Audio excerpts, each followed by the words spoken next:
Hello there, welcome to my channel. My name is Sarah and today's video is all about how to break the style rules. Keep in mind, you don't have to follow these rules. Think of them as guidelines. And I think they're a nice thing to have when you are feeling completely lost in where to start. But know that you can branch out from those fairly rigid guidelines for each of the body shapes. If you're new here to the channel, you're most welcome, and welcome back to all the regulars as well. It's always great to see you. If you enjoyed the video today and you learned something new, please like the video, subscribe to the channel if you haven't already, and if you'd like to do so, super thanks is always greatly appreciated. It does help my channel to keep going and producing videos just like this. I also work with people all over the world to help them find their identity, reclaim their style. So do get in touch if you're feeling a little bit lost and you do not recognize that person in the mirror anymore. So today's video is for anybody who is feeling like the guidelines that are out there for their body shape, they're not working, or you feel very limited by them.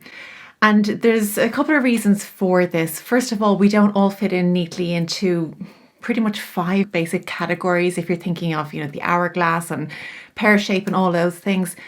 And I know there's many other systems in place and that people follow as well. Each of them have their limitations. When you categorize people into boxes, you've lost.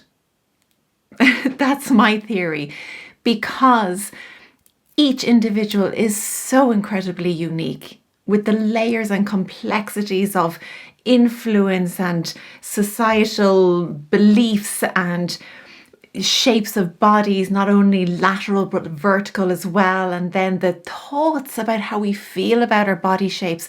This all comes into play. So there isn't one straightforward rule, I'm sorry to say, but the good news is there are guidelines that you can follow for yourself. You just might need a little guidance on that, and that is something I do with people all the time, online or in person, and of course in my online courses as well. But today I want to give you an example of that. Before I do that, you might share, if you know your basic body shape, let's say, the rectangle or that kind of thing. Do you follow your guidelines? Do you break the rules?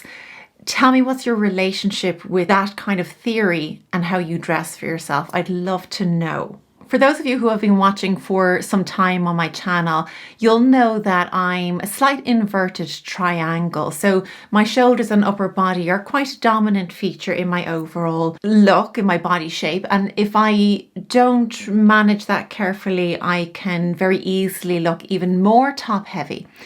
And that's not something that I want to achieve. So knowing your goals when you're dressing is also very important. My goal is to bring balance to my shape, which means bringing that interest to the lower part of my body and minimizing the upper half. Now, one of those guidelines, if you were to read the rule book for an inverted triangle, is to say open up those necklines, wear a V-neck, wear something that shows a little bit more of the skin around the neck, because that breaks up that solid block of colour. Maybe you wear a one shoulder or something like that. And that's all fine. However, it's not always practical. It's not always the thing that I want to wear or the things that I have in my wardrobe that I want to get wear out of before I move forward and invite some new things into my wardrobe. I'm going to talk you through what I'm wearing today to show you that I believe you can wear absolutely anything you want as long as you understand how to bring back balance to your shape, how to bring back proportions, or indeed how to achieve the goals that you have for dressing, which is different for everybody. Let's check it out. Okay, the first thing you'll notice is that I have put on a skirt that has an A-line shape. The other thing you'll notice about this is that the material I used is quite an interesting and heavyweight material. So already I'm starting to bring this interest and structure and, interest onto my hips to the lower body, which is already starting to balance out my upper body. Now, we don't stop there. I have been known to layer skirts on top of skirts to give me that volume on the lower half. I'm not doing that today. However, what I am doing is I've tucked my turtleneck into my skirt, and that extra bit of fabric here is just helping give a little bit of volume onto my waist, giving me my proportions back there and a little bit more balance from the shoulders down onto the hips. Now, we're not finished there. Let's think about how else can I minimize the upper half. Yes, I could change my top, but we're here to break some rules today. Also, it's cold here in Ireland at the moment, and I wanted to have something high neck on. As an inverted triangle, that apparently is a no-no, but if you know how to bring back balance and you understand your shape, you can wear whatever you want. So the other thing that I want to do now is a necklace. I'm going to put my silver necklace, my go-to necklace, on. Now that in itself has made a difference. Having something that gives a little bit of a V or breaks up that solid block of colour does something magical. It gives the illusion of a V-neck without me wearing a V-neck. It just serves to break up the solid block, which otherwise makes me look top heavy. So again, I'm minimizing the upper half, adding interest to the lower half. What else can I do? Well, the other thing I would do is I want to accentuate my waist. That is always something I like to do. So my obi belt, which I've had for many years and I use so much, I like to put that onto my waistline and push it around and just tie it in front there and let it hang down. Again, it's kind of bringing this interest, texture, detail down onto the lower half. What else can I do here? I'm going to continue adding interest to the lower part of my body. So I'm choosing my boots, my trusty go-to boots that I put on every year when it gets a little bit colder.